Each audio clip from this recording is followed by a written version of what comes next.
Thank you. And follow that. I feel somewhat humble that I haven't really got any significant initials after my name, except for BSc in metallurgy, which will perhaps come to purpose when I talk later. And it's very late in my career I needed to have that degree.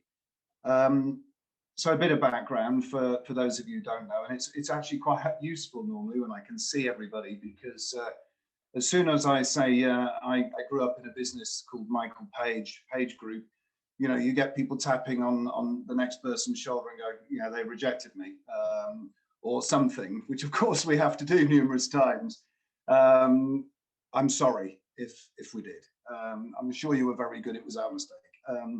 So my career, somewhat unusually, I've been 35 years in the same company. I joined Page when it was about 240 people in 3 countries, although that's exaggerating it, probably largely 1 country, recruiting accountants, mostly in the city. We changed literally beyond belief since then. We're now at 7,000 people. We're in 37 geographies. Our biggest market is actually France, would you believe? Being competitive, that doesn't always sit well, but France is bigger than the UK. And I suspect in the next 18 months, Germany, the US, or China will overtake France. So you know, we're really changing in terms of shape. 90% of our business now comes from outside of the UK, whereas it was the reverse when I joined. I've been very fortunate at Page to become the CEO. I did that 15 years ago, having been on the board for 5 years before that. So in terms of surviving as a CEO, that's 15 years in a FTSE 250 business isn't bad. A lot of CEOs seem to only manage 3 or 4 as an average. So I'm pleased to have taken Page through so much change, and we're now a very significant business, and our purpose is to change people's lives. And of course, that includes our own people, the 7,000 that work for us, who we've moved around the world. We've done everything organically, never acquired a business. So we've planted our best people in different markets around those 37 countries and grown significant businesses. We've changed the lives of many candidates, we believe, hopefully for the better, helping them build successful careers. And we've changed the lives of clients as well, where we've helped them find the right people to project their business, and also sometimes strategically. So we've built large parts of their business they didn't otherwise have, like shared service centers in Kuala Lumpur or in Sao Paulo, and equally as well on diversity, which I'm glad Sir James will now have to take my business development call when I tell him that we're focused on helping clients improve their diversity as well. And interestingly, we've just recruited somebody in a wheelchair to head that division. It won't be just focused on disability, but I think it'll be believable that he's talking with authenticity when he meets clients and so on. It's on a lot of people's agenda. Contrary possibly to the belief that the culture in recruitment is perhaps closer to, dare I say it, the Wolf of Wall Street than perhaps where it actually is. We as a business are very much focused on diversity and inclusion. That's something I put on the agenda when I first became CEO. I'm pleased to say we have 55% women and 45% men. We don't replicate that ratio all the way up the business, and that's something that we're very focused on changing. It's improving, but it's not improving fast enough. So we're looking at very creative ways of making that happen faster. You know, we're very focused on the other areas as well, including disability. So James mentioned adversity there. There's no doubt about it. Like him, I've been through a lot of adversity as a CEO. The thing about recruitment is it's very cyclical, as you can imagine. And that is when economies are suffering, we suffer. People don't move jobs, and certainly companies don't want to hire people. Invariably, they're doing the reverse. And so you can imagine in the middle of the GFC in 2009, 20% of our business was with banks. Well, they were throwing people out of banks, not hiring them into banks. So you can imagine it was a pretty torrid time. And of course, in individual markets, it's been very tough, such as Hong Kong recently, in Chile, Santiago recently. It's been very difficult. And I've seen that many times. And of course, in the last 12 months. And again, just put your head around what we do. We put candidates and clients together face to face for interviews, don't we?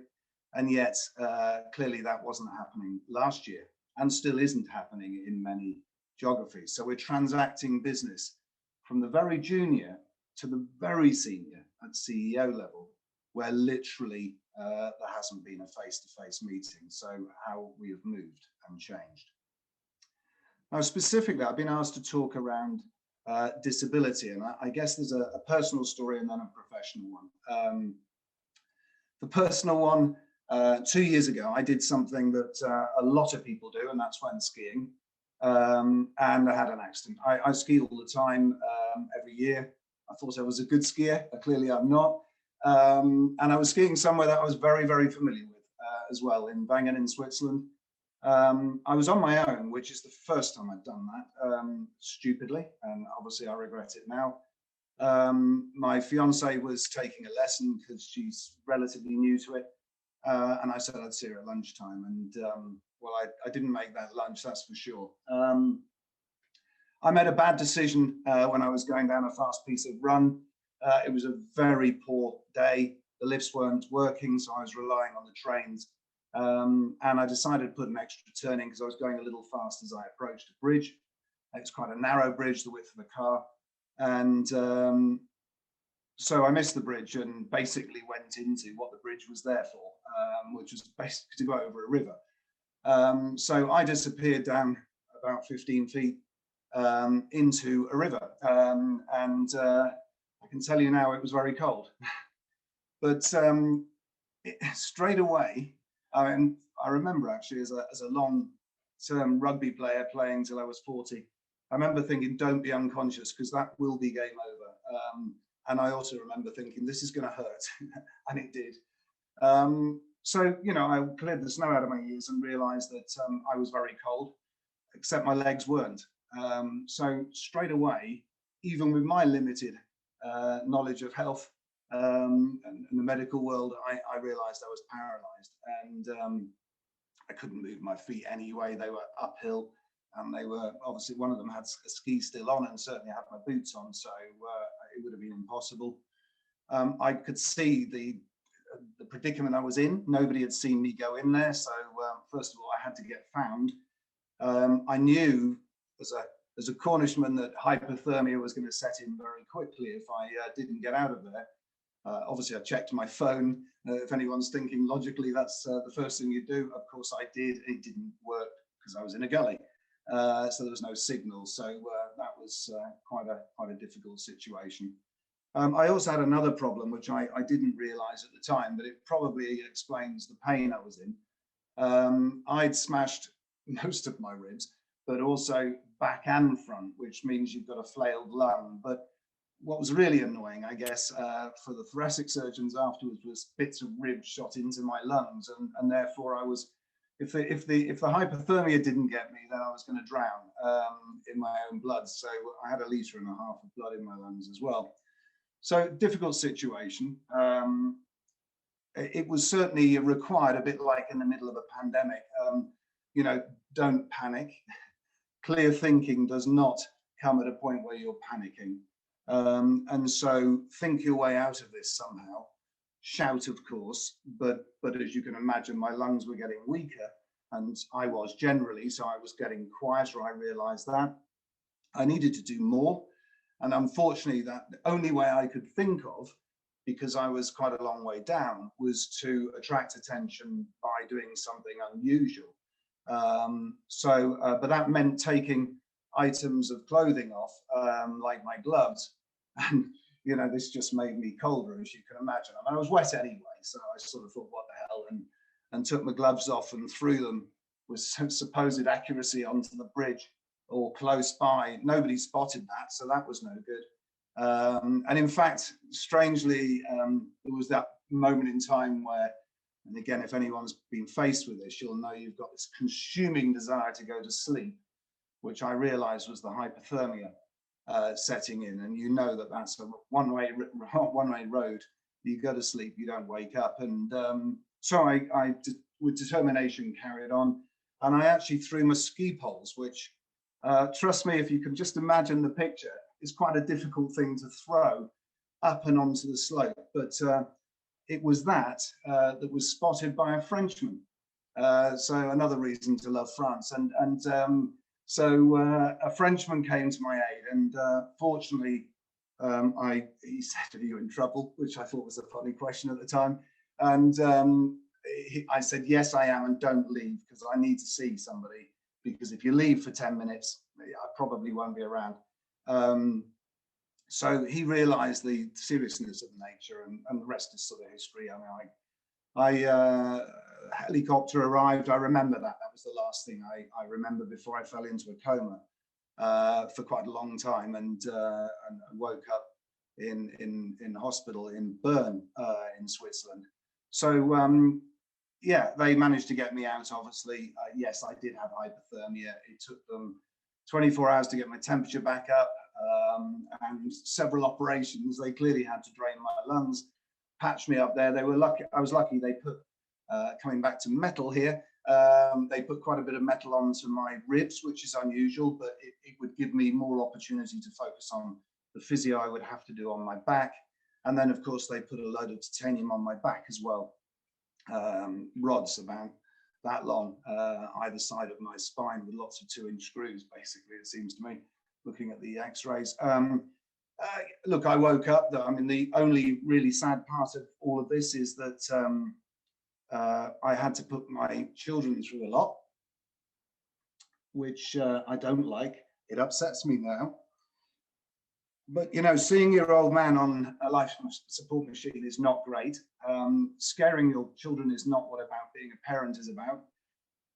But I did that day, and well, and for several days afterwards, I think, and because I was in this coma, and they were told he may not wake up the same as he was before, as in mentally, because they thought I might have a brain injury. I damaged my helmet as well, apparently. Fortunately, the only repercussion of that was that I've lost the hearing in one ear. So that's the year I listen to my fiance when she tells me not to drink too much or to get home early, and I pretend I've heard. So I head off. But look, I fortunately woke up from the coma in reasonable shape. I knew straight away that I was paralyzed. I could remember, and so I asked lots of tricky questions to trick the doctors into just telling me I won't walk again. So if anyone is technically qualified in this particular area, I'm T10, T11 complete, which means my cord is completely severed, and which means I won't be one of these miracles that suddenly gets up and walks and shocks everybody. That isn't going to happen unless science moves a long, long way from where it is at the moment, sadly. So I've had to deal with that adversity. That's clearly gave me 3.5 months in hospital. So I flew back and as soon as I could, to at least be able to see other family members and so on, and start my rehab, which was pretty intense. 4 hours of physio. I took the reins back of the company during that period. I had my own room, so I could badger people, and it demonstrated to me how leadership had changed, because I believed, probably like a lot of business leaders, that as a leader, you know, you're that powerful figure that everybody looks up to. And, you know, at 6'4" and rugby playing and pretty fit, you know, I ran to work most days, and I ran in sponsored events, you know, on the Great Wall of China or Centennial Park or Central Park or whatever with my colleagues. I mean, and if I went to a city I hadn't been to before, then I would say to them, great, I'll see you at 6:30, and we'd go for a run, and you know, give me a good way of quickly seeing the city. So they knew me like that. And I, of course, with my longevity in the career, I got a lot of messages saying, look, you know, they'd seen the announcement to the city saying Steve's had a tough accident.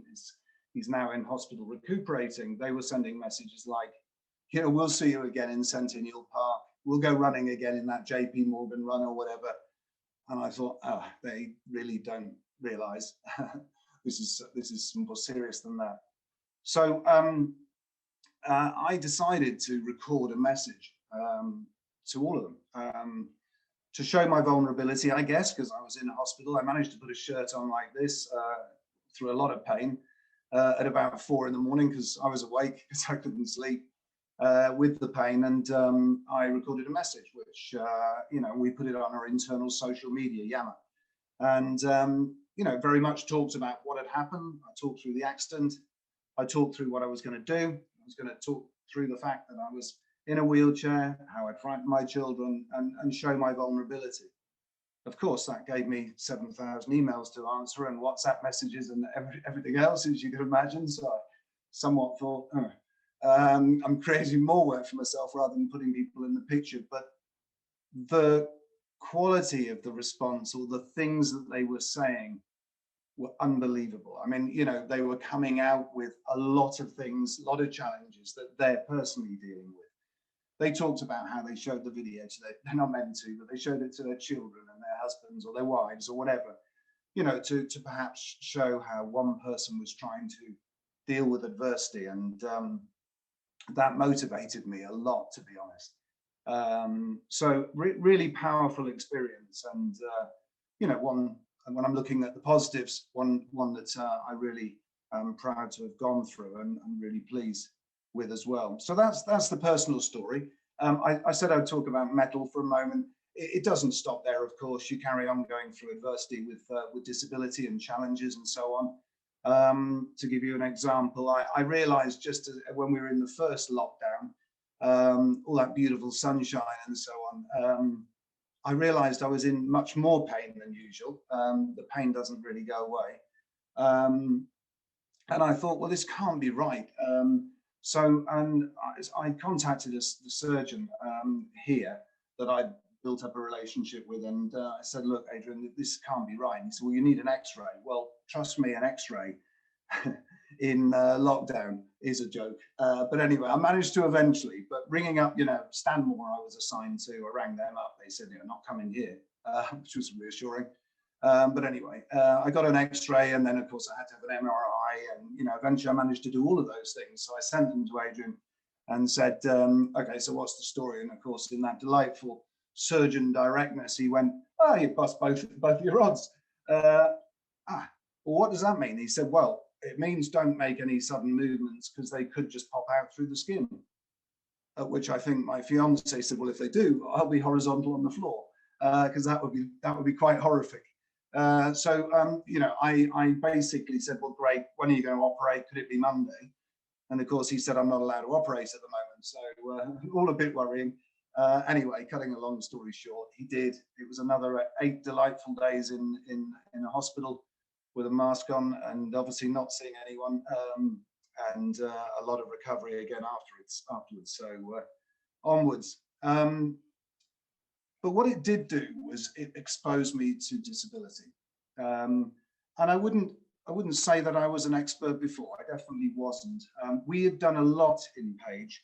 I mentioned before about gender. We've done a lot actually in ability at Page as well. We have a lot of young people in our business, and we understood, you know, it was bound to be a case that we would be having a lot of people with mental health issues. It's a high performance business. This was going to happen. And so we probably focused on that element actually of disability rather than physical disability. And a lot of powerful stories from people who are prepared to come out and talk about it, have been with the business 10 years and so on. And people I didn't know about. And it was really, really powerful. And I think there's an important lesson here. Leaders have to be authentic. To be authentic, you have to be open about your own vulnerability. And sadly, the proportion of CEOs and leaders that declare a disability are remarkably low. So that means I suspect that there's a lot more out there than they're prepared to admit to. but they won't admit to it because they're worried about their career longevity or how they will be perceived or whatever. How can you possibly expect your staff to feel included if you're hiding something that they also are dealing with? So I think there has to be a balance here, and there's an important message. It takes courage, I guess. I couldn't hide it. You know, I'm in a wheelchair, so it's a bit of a giveaway, although I suppose not at the moment in these virtual world. You know, I clearly have to be open about it. I met some incredible people, far more incredible and courageous than I've ever been during that period in hospital. And of course, since then, I've started to try to speak out about disability. And each time I do that, my network just goes boom. And I've learned so much about the other categories of disability. And what I've learned is really quite shocking. You know, to be frank, Sir James has covered most of the statistics that I need to, because otherwise we're just talking numbers all night. But, you know, when 80%, 82%, frankly, of able-bodied people are working and only 50% of disabled, it's just wrong. And then, of course, there's a significant pay gap for those that are disabled versus those that are able for doing the same job and the same performance. Again, that's just wrong, in the same way it is with gender. You know, there shouldn't be a pay gap there either. So, you know, these are things that have to be eradicated. So I've taken it upon myself, partly because I'm in Page and we can do something about it within our own organization, the 7,000 people that we've got. But also, we've taken it upon ourselves as a corporate to go out there and try to advise companies to improve their diversity specifically. And in some countries it differs.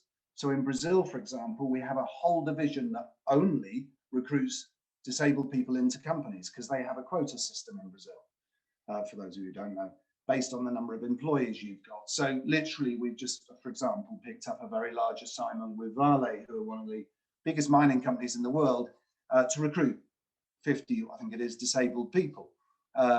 So, you know, different countries will come at it at different angles, but this is absolutely key. So what's causing this problem? I think it's numerous, unfortunately, but we can overcome them all, hopefully. But most of them are negative reasons that people have about disability, mostly unfounded, but they all instantly think awkward, expensive.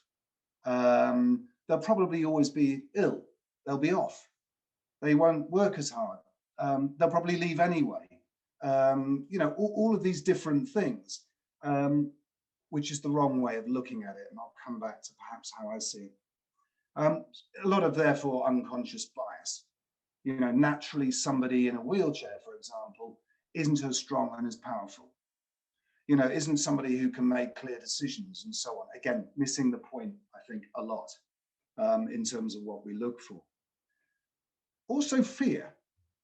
You know, a lot of people are nervous. I don't want to say the wrong thing. It's similar in race, with race. I don't want to say the wrong thing. I don't want to offend. I certainly don't want to get in trouble by saying the wrong thing. So again, there's a lot of education needed around disability to just unmystify what's a mystified subject for many. There's another issue, and that is that candidates themselves, so those with disabilities, feel nervous about applying to jobs. And I get it. Do you know that 30%, just over 30% of disabled students, so people who've got a degree, are advised not to declare their disability when they apply for a job because they're told it will disadvantage them. Well, there's a good confidence builder, eh? I mean, you know, just incredible. Again, looking at it the wrong way. And then, of course, there are other issues, which Sir James, I'm sure, is familiar with. One is property, and that is, it's great to get a job, but if you can't live near the job, you've got a problem. And my own experience coming out of hospital when I was doing a building renovation here, which of course took rather a big twist when I had my accident, meant that my house wasn't ready for me to move in. was still waiting for planning permission to put a lift in. But it meant I had to find a flat. I mean, London's a pretty big place, especially to a Cornishman. But when you're trying to find a flat that's accessible, even with T10, T11, which to the unknowledgeable is basically just below the belly button. So I'm perfectly capable here. I just need a shower that's wide enough to get into, that hasn't got a step, so that I can get back out again. Otherwise, I'm in there for the long haul. Or steps up into the front door of the building, or steps. I mean, I was renting a flat at the time that was on the 3rd floor with no lift, so clearly that wasn't going to work. It was really, really, really difficult, and I only needed 6 months. I was happy to pay for 12. I was comfortable paying a reasonable amount of money, but could I find one? And I was very, very lucky that somebody who used to work for me years ago, who I've mentored over the last 30 years of his career, moved out. Him and his husband moved out of the flat he was in, and he owns, and he let me stay there for 6 months with my fiance, because it was accessible. And he rented a flat downstairs in the cellar while I went up to his lovely flat with a balcony. Bless him. So fantastic things were done. But that's a real issue, and I've seen people turn down jobs because they got the job and their offices were accessible, but they couldn't find accessible accommodation. And then finally, of course, travel. I mean, how many tube stations do you think can deal with a wheelchair? I think there are a few. So we all have to avoid them. So it is tricky. And these things need to be overcome, some of them, but some of them are easy to overcome. About 20–25% of leaders have heard of Back to Work as a scheme, a government supported scheme. I mean, it's actually, even for the cynical like myself, it's an incredibly efficient scheme.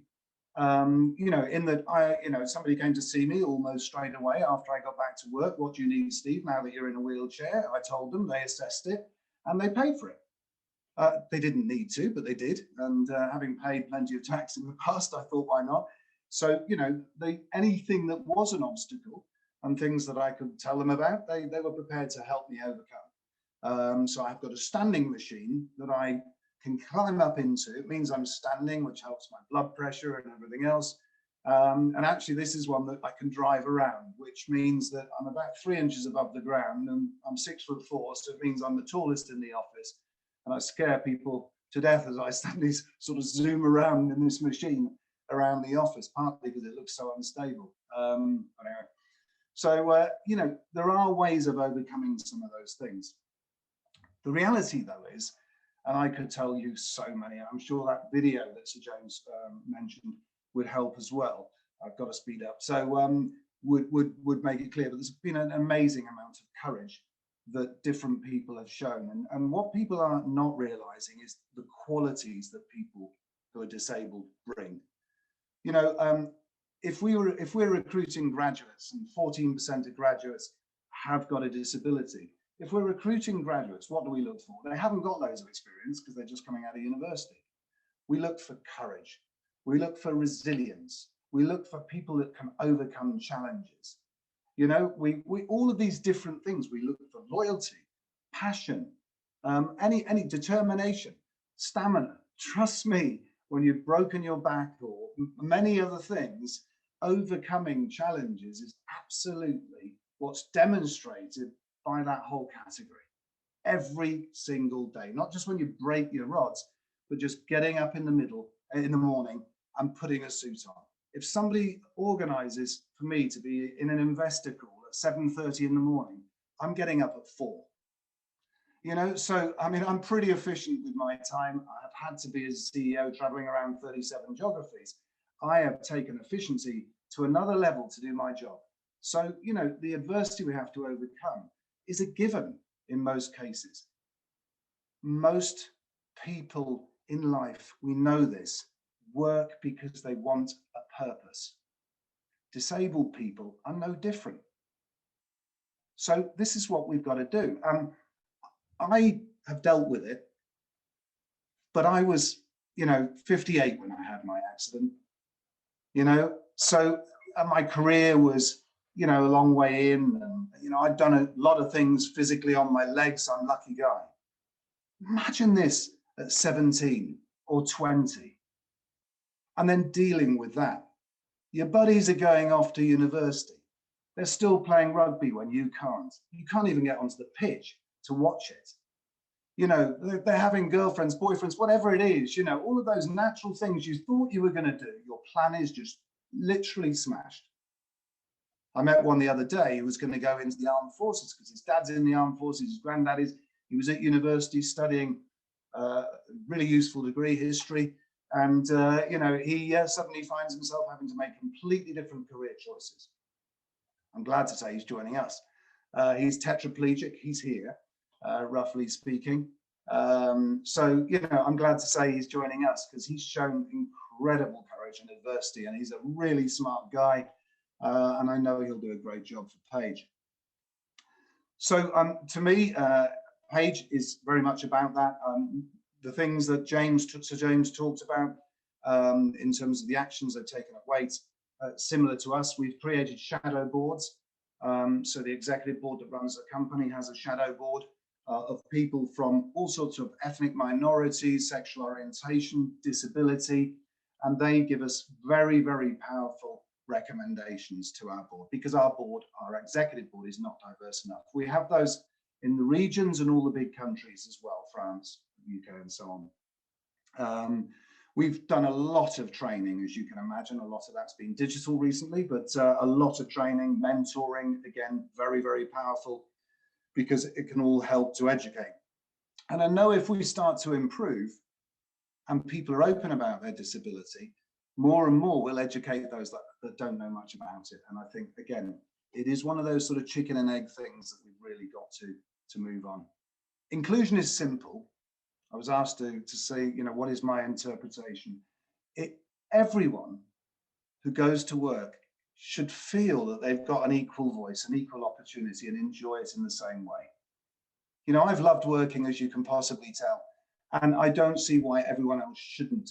But the last thing you can do is hide something and not be real. It's just not right. I know a little bit about what that's like, because when I joined the boarding school as a very young guy, you know, suddenly I'm 11 years old at a boarding school for 12 weeks. And I joined in the middle of a year and everyone's going, who's this geezer that's just turned up? And sadly, they found out I had a hair lift, which then became my name, which at the age of 11 was, I can tell you, pretty tough. And nobody speak to me because I couldn't play rugby and I didn't speak French and I didn't speak Latin. And so, you know, that was that. And so I was on my own, and it was a lonely 12 weeks. And yeah, what makes you breaks you, or whatever they say, but or the other way around. It was tough. I would hate to think somebody was coming to Paige who was gay and knew that, but couldn't admit it, or was disabled and had mental health problems, but couldn't be open and share them so that we could support them. That's just ludicrous and wrong and has to change. So, you know, we're really going some way to change that, I believe. My vision, which is shared by many now, I'm glad to say, for many, it's a vision that perhaps they're not doing enough about, but hopefully that will change as well. And the valuable 500, for example, they've just got to their 500 signature of a major corporate that actually wants to level the playing field for disability. It includes massive organizations who, I'm pleased to say, rather than just being a signatory, are now signing up to very big projects to level that playing field on digital, you know, on all areas, products, consumer products, and so forth, which is fantastic. I believe in equal opportunities, and I believe in equal reward. And then at the end of the day, I would like everybody to be like Arnold. So Arnold is my golden doodle. And I got him through lockdown. So yes, I was one of these people that, you know, went and got their dog from lockdown. And he's daft as a brush, of course, but the reality is he doesn't recognize disability. I'm just the same as everybody else. He quite likes it because I'm always sitting down so he can leap on my lap, which, if you know what the size of a golden doodle is, he almost sends me flying backwards every time he does it. But, you know, wouldn't it be great if we were all just treated equal and given an equal opportunity in life? Arnold thinks I am normal anyway, so that's just great. If everyone else was like it, then we'd be in a much happier place. I'm sorry I've overrun a little bit. Thank you.